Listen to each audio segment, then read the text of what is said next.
আউযু বিল্লাহি মিনাশ শাইতানির রাজিম। বিসমিল্লাহির রহমানির রহিম। আসসালামু আলাইকুম। আজকে আমি ইস্তিগফার নিয়ে কিছু কথা বলবো। আসলে নিজে থেকে এগুলা আজকে ইস্তেগফার সম্পর্কে অনেক কিছু আমরা একটু জানবো। আসলে আমরা অনেকেই জানি ইস্তেগফার সম্পর্কে। তবে কিভাবে ইস্তেগফারটা করলে ভালো আসলে এটা হয়তোবা অনেকের জানা নেই। তো ইস্তেগফার হচ্ছে এমন একটা জিনিস যেটাতে আপনি জীবনের সবকিছুই আপনি পেয়ে যাবেন। ইস্তেগফার হচ্ছে আল্লাহর কাছে ক্ষমা চাওয়া। আর আমাদের সবচাইতে আসল জিনিস হচ্ছে আল্লাহর কাছে ক্ষমা চাওয়া। কারণ ক্ষমা চাইলেই আল্লাহ খুশি হন। আর সেই খুশিটাই আল্লাহকে রাজি করা হচ্ছে আমাদের আসল কাজ। আর আল্লাহ যেন আমাদের সবার উপরে রাজি হয় সেজন্যই কিন্তু এই ইস্তেগফার। আর কোরআনে লিখাই আছে যে ইস্তেগফার যে করবে সে কিন্তু আল্লাহ কিন্তু তাকে সবকিছু থেকে সাহায্য করবে।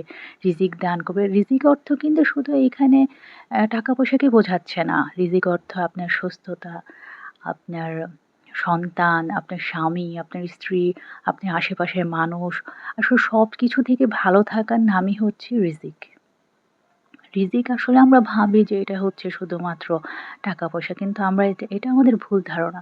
নূহ আলাইহিস সালামকে কিন্তু আল্লাহ কোরআনে এটা লিখা আছে। নূহ আলাইহিস সালামকে কিন্তু আল্লাহ তার কওমকে বলেছিলেন উম মানে ইস্তেগফার করার জন্য। নূহ আলাইহিস সালাম কিন্তু সেই আদেশ তার কওমকে দিয়েছিল কিন্তু তারা কিন্তু সেটা করেনি। সেজন্য কিন্তু তাদের উপর গজব এসেছিল। তো ইস্তেগফার এমন একটা জিনিস এটা যদি আপনি করেন যেহেতু আল্লাহ নিজে কোরআনে বলছে ইস্তেগফার করার জন্য তাহলে অবশ্যই আল্লাহ আমাদেরকে সন্তানি দিয়ে, আমাদের ফসল দিয়ে, আমাদের সবকিছু দিক থেকে ইনশাআল্লাহ আল্লাহ আমাদেরকে সাহায্য করবেন। কোরআনে কিন্তু এক জায়গাতে না, অনেক জায়গাতে ইস্তেগফারের কথা লেখা আছে। সেজন্য আমাদের কিন্তু বেশি, বেশি ইস্তেগফার করতে হবে। ইস্তেগফার করলে আল্লাহ ইনশাআল্লাহ আমাদেরকে সাহায্য করবেন। অনেকে বলে যে হ্যাঁ ১,০০০ ইস্তেগফার করতে হবে, ২,০০০, ৫০,০০০। কিন্তু আসলে এগুলা কিন্তু কোথাও কোরআনে লেখা নেই বা হাদিসে লেখা নেই। আসলে এগুলা যারা বলে না এদের থেকে দূরে থাকাই ভালো। আপনি যত পারেন আপনার যতটুকু সামর্থ্য আছে আপনি কাজ করবেন, ইস্তেগফার করবেন। আপনি রান্না করছেন, আপনি ইস্তেগফার করুন। আপনি রাস্তা দিয়ে যাচ্ছেন, আপনি ইস্তেগফার করুন। আপনি অবসর বসে আছেন, আপনি ইস্তেগফার করুন। আপনি আপনার ছেলেমেয়েকে পড়াচ্ছেন, আপনি ইস্তেগফার করতে থাকুন। আসলে ইস্তেগফারটা হচ্ছে এভাবে।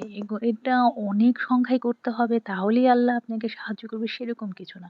আসলে ইস্তেগফারটা হচ্ছে লাজমি যে করে নিব। মানে সর্বক্ষণ ইস্তেগফারের একটা মাথায় থাকতে হবে, আল্লাহ আপনি আমাকে ক্ষমা করুন, আল্লাহ আপনি আমাকে ক্ষমা করুন। এই কথাটা আল্লাহ শুনলে কিন্তু আল্লাহ সবচেয়ে বেশি খুশি হন, আল্লাহ আপনি আমাকে ক্ষমা করুন। আল্লাহর কাছে ক্ষমা চাওয়াটাই হচ্ছে ইস্তেগফার। আপনি যদি বাংলাও বলেন আল্লাহ আপনি আমাকে ক্ষমা করুন, আল্লাহ আপনি আমাকে ক্ষমা করুন। আমি গুনাহগার, আমি পাপী, আমাকে ক্ষমা করুন। তাহলে কিন্তু ওই ইস্তেগফারই হচ্ছে। কিন্তু যারা অনেক বেশি ইস্তেগফার করার কথা বলে আসলে ইসলাম খুব সহজ, খুব সুন্দর। এটাকে অনেক কঠিন করা কিছু নাই। হ্যাঁ, সবসময় লাজমি যে করে ফেলতে পারবে তার কিন্তু আল্লাহ সব দোয়া কবুল করেন। এটা আমাদের প্রিয় নবী সাল্লাল্লাহু আলাইহি সাল্লাম বলেছেন যে ইস্তেগফারকে আঁকড়ে ধরবে। ইস্তেগফারকে সবসময় ভালোবাসবে, ইস্তেগফার করতে থাকবে। ইস্তেগফার করা মানে হচ্ছে আল্লাহকে ভালোবাসা। আপনি যত বেশি ইস্তেগফার করবেন, আপনার ঈমানি শক্তি কিন্তু তত বেশি বাড়বে। এটা আমি নিজে থেকে একটা জিনিস বললাম যে আমার মনে হয় আমি যখন ইস্তেগফার করা শুরু করলাম, আমার মনে হয়েছে যে এতে কিন্তু ঈমানি শক্তি অনেক বাড়ে। যেমন ২য় একটা ইস্তিগফার আছে যে আস্তাগফিরুল্লাহাল্লাযী লা ইলাহা ইল্লা হুয়াল হাইয়ুল কাইয়্যুম ওয়া আতুবু ইলাইহি। এটার অর্থ হচ্ছে, হে চিরঞ্জীব, চিরস্থায়ী, আমি সেই সত্তার কাছে ক্ষমা চাই যে চিরঞ্জীব, চিরস্থায়ী। আপনি আমাকে ক্ষমা করুন। তো এই কথাটা যখন বলা হয় যে আমি সেই সত্তার কাছে ক্ষমা চাই যে চিরস্থায়ী, চিরঞ্জীব। তো এই কথাটার ভিতরে এত বেশি পাওয়ার, এত বেশি শক্তি যে এটা পড়লেই কিন্তু মনের ভিতরে একটা ঈমানি ভাব চলে আসে। এক ঈমানি একটা শক্তি আল্লাহ এটা দান করে আসলে আল্লাহ যাকে এটা যত ভিতর থেকে পড়তে পারবে না আপনার ঈমানি শক্তি কিন্তু তত বাড়বে। আল্লাহর প্রতি ভালোবাসা বাড়বে, আল্লাহর সাথে কানেকশনটা বাড়বে। এমনকি আমাদের প্রিয় নবী সাল্লাল্লাহু আলাইহি সাল্লাম বলেছেন এই ইস্তেগফারটা আস্তাগফিরুল্লাহাল্লাযী লা ইলাহা ইল্লা হুয়াল হাইয়ুল কাইয়্যুম ওয়া আতুবু ইলাইহি। আমাদের প্রিয় নবী সাল্লাল্লাহু আলাইহি সাল্লাম বলেছেন যে এই ইস্তেগফারটা যে পড়বে ৩ বার যে পড়বে তার কিন্তু জিহাদের মাঠ থেকে ফিরে আসলে কিন্তু এটা কবিরা গুনাহ। তো কবিরা গুনাহ কিন্তু অনেক বড় একটা গুনাহ। সেই গুনাহ এই ৩ বার মাত্র পাঠ করলে কিন্তু সেটা আল্লাহ ক্ষমা করে দেন। এটার পাওয়ার এত বেশি। তো ফজরে কিন্তু ৩ বার এই আস্তাগফিরুল্লাহাল্লাযী লা ইলাহা ইল্লা হুয়াল হাইয়ুল কাইয়্যুম ওয়া আতুবু ইলাইহি এটা পড়তে হবে। আর এটা হচ্ছে মাগরিবে। আর এটা হচ্ছে রাতে ঘুমানোর আগে অবশ্যই আপনি ৩ বার পড়ে এটা ক্ষমা চাইবেন। ক্ষমা চেয়ে শুবেন। ইনশাআল্লাহ আল্লাহ আমাদের মানে মৃত্যু তো হতেই পারে ঘুমের মধ্যে। ইনশাআল্লাহ আল্লাহ আমাদেরকে ক্ষমা করবেন। আমি সবসময় এই আমলটা করি, সেজন্য আমি আপনার সাথে এটা শেয়ার করলাম যে রাতে অবশ্যই পড়বেন। আর সকালবেলা ৩ বার। যেহেতু সকালে গুনাহ হলে কিন্তু আল্লাহর কাছে মাপ চাইলে আল্লাহ রাতে গুনাহ করবেন, দিনে মাফ করে দিবে। দিনে গুনাহ করবেন, রাতে মাফ করে দিবে। সেজন্য সবসময় এই ইস্তেগফারের উপরে থাকতে হবে। আর এই ৩ বার করে এটা অবশ্যই পড়বেন। আরেকটা হচ্ছে যে সাইদুল ইস্তেগফার।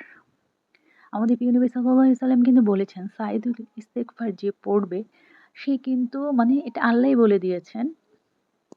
মানে নবীজি আমাদেরকে জানিয়েছেন যে এটা হচ্ছে আপনি যদি সকালে মাত্র একবার পড়েন, মানে ফজর নামাজের পরে একবার যদি পড়েন, তারপরে সন্ধ্যা পর্যন্ত যদি আপনার মৃত্যু ঘটে তাহলে আপনি কিন্তু শহীদি মৃত্যু হবে। সুবহানাল্লাহ! এটা শুনলেও কিন্তু মানে আল্লাহ আমাদের কত সহজে ক্ষমা করার জন্য কত কিছু দিয়েছেন। আসলে আমরা জানি না বা হয়তোবা পড়ি না।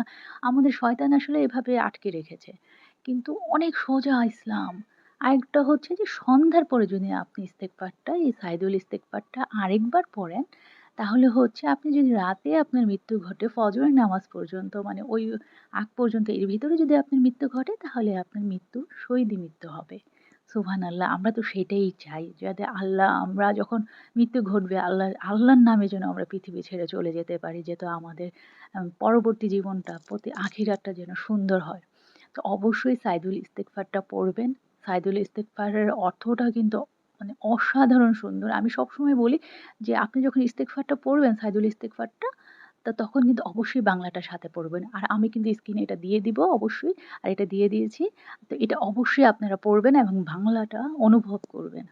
যে আল্লাহ আমি তোমার কাছে ক্ষমা চাচ্ছি। মানে আমার নাফসের মানে আমার হাতে কিছু নাই। আমার হাতে কিছু নাই। আল্লাহ আপনি আমাকে সাহায্য করেন আমি যেন শয়তান থেকে দুনিয়ার ফিতনা থেকে মানে এগুলো হচ্ছে আমি যেন বেঁচে থাকতে পারি। মানে আল্লাহর কাছে নিজেকে সঁপে দেওয়া। হ্যাঁ? আর আমি ট্রাই করব। হ্যাঁ? তো এটা অবশ্যই এই সাইদুল ইস্তেগফারটা পড়বেন। আর আরেকটা হচ্ছে অনেকে না ইস্তেগফারটা কিভাবে পড়ে আস্তাগফিরুল্লাহ। না, একটু ধীরে সুস্থে পড়তে হবে। আস্তাগফিরুল্লাহ, আল্লাহ তোমার কাছে আমি ক্ষমা চাচ্ছি আল্লাহ। আল্লাহ তোমার কাছে আমি ক্ষমা চাচ্ছি। আমাদের ভিতর থেকে সেই আকুলতা থাকতে হবে। আপনি ১,০০০, ৫,০০০ পড়ে ফেলছেন কিন্তু সেখানে আপনার ভিতরে কোনো আকাঙ্ক্ষা বা মানে আল্লাহর কাছে যে ক্ষমা চাচ্ছেন, আমি যে গুনাহগার, আমি যে পাপী সেই অনুভব যদি আপনার না হয়, সেই দোয়াটা কিন্তু কবুল হয় না। তো সবসময় আপনি কম মানে অনেক কাউন্ট করতে হবে এরকম কিছু না। আপনি অল্পই পড়েন। ১০০ বার পড়েন অন্ততপক্ষে। আমাদের নবীজি সাল্লাল্লাহু আলাইহি সাল্লামের আগে পিছের কোনো গুনাহ কিন্তু ছিল না। সে কিন্তু জান্নাতি ছিল এটা ঘোষণা করা। সে জান্নাতি। আল্লাহ কিন্তু তার কোনো গুনাহ নেই। তারপরও অনেক একটা হাদিসে আছে যে ৭০ বার, একটা হাদিসে আছে যে ১০০ বার। মানে আমাদের মিনিমাম মানে ১০০ বার তো ইস্তেগফার করতে হবে। যে নবীজির আগে পরে কোনো গুনাহ ছিল না, সেই যদি ১০০ বার বা ৭০ বার পড়তো তাহলে আমরা কি গুনাহগার না? আমরা অনেক বড় গুনাহগার। আর আমরা সেটা জানি। আমরা আমাদের এই নাফসের সাথে যুদ্ধ করাই হচ্ছে ইস্তেগফার করা। আল্লাহ আমাদের শক্তি দান করে। ইস্তেগফার আপনি যত পড়বেন আল্লাহ আপনাকে শক্তি দান করবে। এই মানে এই শয়তান থেকে হেফাজত করবে, দুনিয়া থেকে হেফাজত করবে, সবকিছু থেকে আপনাকে হেফাজত করবে। আর আপনাকে রিজিকে ভরপুর করে দিবে। আসলে ইস্তেগফার যে পড়ে অনেক হাদিস আছে কিন্তু ইস্তেগফার যে করে তার কিন্তু মানে মানে যে ইস্তেগফারটাকে একেবারে আঁকড়ে ধরে রাখবে সে তার কিন্তু মানে কোনোখান থেকে মানে আল্লাহ এত বেশি খুশি হন তাকে সব দিক থেকে ধনী করে দেন। সেটা সন্তানই হোক, হাসব্যান্ড ওয়াইফ হোক, প্রতিটা রিলেশন হোক, সেজন্য বেশি যেন আমরা ইস্তেগফার করি আর ইস্তেগফারকে আঁকড়ে ধরে রাখি। আরেকটা কথা বলি, এই কোরআন আমাদের অবশ্যই পড়তে হবে আর কোরআনের দিকে তাকালেও কিন্তু সওয়াব।